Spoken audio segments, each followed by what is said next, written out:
बच्चों, आज मैं आप लोगों को पढ़ाने जा रहा हूँ कृषि विज्ञान की परिभाषा।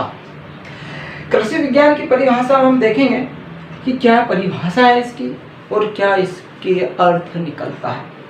कृषि विज्ञान विज्ञान की वह शाखा है जिसके अंतर्गत हम शस्य उत्पादन, पशुपालन जिसमें हम गाय, भैंस, बकरी, भेड़, मछली पालन जिसमें मछलियों का अध्ययन, मुर्गी पालन, लाख उत्पादन, रेशम उत्पादन का अध्ययन करते हैं, उसे हम कृषि विज्ञान कहते हैं। हमने कृषि विज्ञान की परिभाषा देखी, एग्रीकल्चर क्या है। अब ये एग्रीकल्चर शब्द है, यह कहाँ से आया है, कौन सी भाषा से लिया गया है, उसके बारे में हम देखते हैं। एग्रीकल्चर शब्द की उत्पत्ति कौन सी भाषा से हुई है? तो एग्रीकल्चर शब्द की उत्पत्ति लैटिन भाषा के 2 शब्दों से हुई है।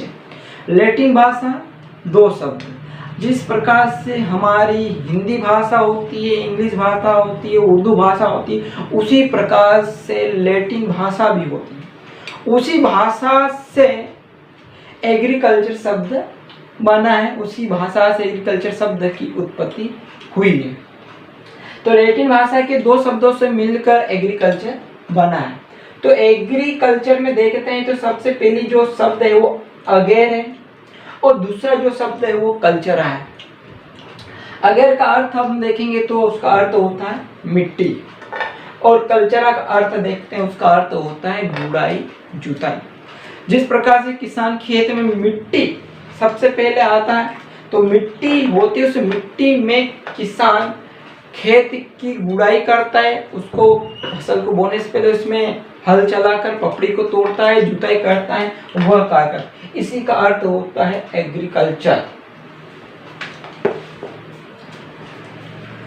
बच्चों, हमने नेक्स्ट क्लास में कृषि विज्ञान और एग्रीकल्चर शब्द की उत्पत्ति किस प्रकार हुई, इसके बारे में हमने जानकारी ले चुके हैं। अब आगे मैं आप लोगों को बताने जा रहा हूँ कृषि के प्रकार, कि कृषि के कितने प्रकार होते हैं, कितने टाइप की कृषि होती है। तो कृषि के प्रकार में सबसे पहला जो प्रकार है वो होता है पारंपरिक कृषि, दूसरा प्राचीन कृषि, परंपरागत कृषि, जिसे इंग्लिश में बोलते हैं ट्रेडिशनल एग्रीकल्चर। इसका जो उदाहरण है वो झूमिंग कृषि एंड शिफ्टिंग कल्टीवेशन।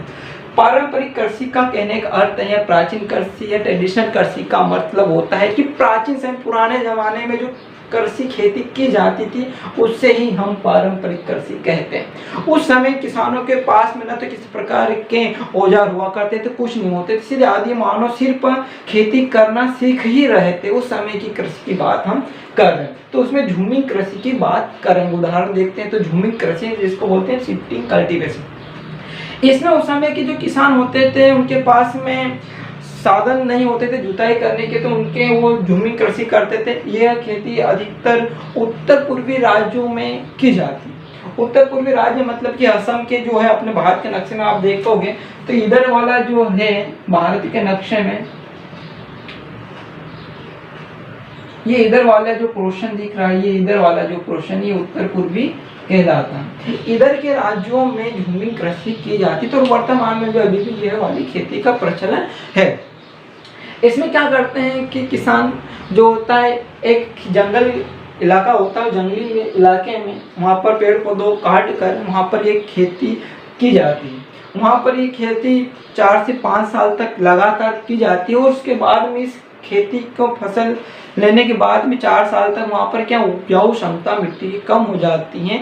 इस कारण ये क्या करते हैं कि उस स्थान को छोड़कर अन्य स्थान में जाते हैं, वहाँ के जंगल को काट देते हैं, और जंगल को काटने के बाद वहाँ पूरी सफाई करके फिर वहाँ पर ये खेती करना चालू करते हैं, और वहाँ पर भी है 3 से 4 साल तक लगातार 5 साल तक खेती करते हैं। उसके बाद उस स्थान को भी छोड़ करके अगले स्थान पर दूसरा नया स्थान ढूंढते फिर वहाँ खेती करते हैं। मतलब ये एक जगह रुकते नहीं है, मतलब शिफ्ट होते रहते हैं। किसी देखते हैं ना अपन के किसी स्थान पर बैठे रहते हैं, दूसरे स्थान तीसरे, तो इस प्रकार से इसमें भी कृषि जो होती है, इसमें भी खेती को क्या करते हैं, शिफ्ट करते हैं, जमीन को बदलते हैं, लेकिन फसल को नहीं बदला जाता है, सिर्फ और सिर्फ भूमि को ही बदलते हैं, खेत स्थान है उसको उसमें बदल देते हैं। दूसरा है सघन कृषि।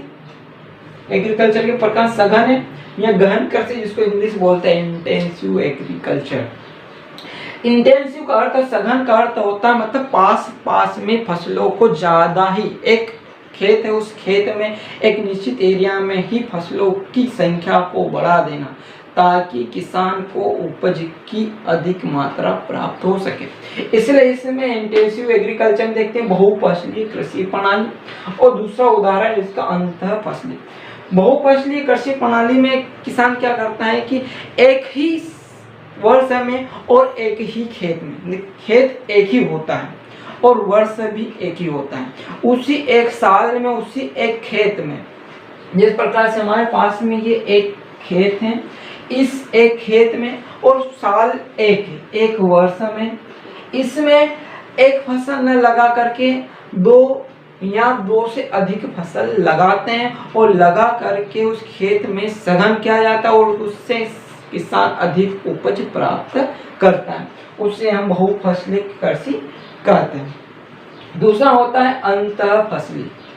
अंतः फसली का अर्थ होता है कि जो क्रॉप बड़ी होती है और फ्रूट क्रॉप की बात करते हैं, उस क्रॉप के बीच में जो खाली स्थान होते, दो रो के बीच में एक फसल आप देख रहे हो कि एक रो ये वाली है और एक रो ये, इन फसलों की रो लगी हुई है और इसके बीच में ये क्या है, रिक्त स्थान है, खाली स्थान। इस खाली स्थान में किसान क्या करता है कि इसका भी उपयोग करता है, इसके बीच में भी क्या कर लेते हैं, वह फसल को लगा देते, तो उसे हम क्या बोलते हैं, अंतः फसलियां इंटरक्रॉपिंग कहलाती है। बहुफसली प्रणाली आप लोग समझ में आई होगी किसमें किस प्रकार से कर रहे हैं। इसमें मतलब बहुफसली प्रणाली में क्या हो रहा है कि एक ही खेत में दो या दो से अधिक फसलों को लिया जा रहा है, एक साथ में एक ही खेत में दो या दो से अधिक फसलों को किसान क्या कर रहा है, उसमें लगाता है। अगला आता है टिकाऊ कृषि, जिसे बोलते हैं सस्टेनेबल एग्रीकल्चर। टिकाऊ मतलब कि किसी भी कृषि इसमें कृषि कर रहे हैं तो इसमें आप देख रहे हो कि टिकाऊ कृषि क्या है, सस्टेनेबल क्या है। तो इसमें इस प्रकार की खेती है जिसमें किसान को लागत कम आए और अधिक उपज प्राप्त हो, इस प्रकार की कृषि को टिकाऊ कृषि कहते हैं। यानी कि किसान फसल को खेत में लगाई है और उसके बाद में उसको विकास करना है, तो उसके लिए इसमें खाद, उर्वरक और इनकी आवश्यकता कम से कम यूज करके फसल का अधिक उपज प्राप्त करना, यह इसका उद्देश्य होता है। जैसे कि किसान ने कम लागत, ये ग्राफ देख रहे हो, कम लागत में किसान जो फसल लगा रहा है उसकी लागत कैसे होना चाहिए, कम होना चाहिए, कम पैसा लगाए, वो कम पैसा लगा करके क्या करे, वो अधिक उपज प्राप्त करें। तो कम लागत, पैसा कम लग रहा है लेकिन उपज कैसी होगी, अधिक होगी, तो उसे को हम क्या बोलते हैं, टिकाऊ कृषि।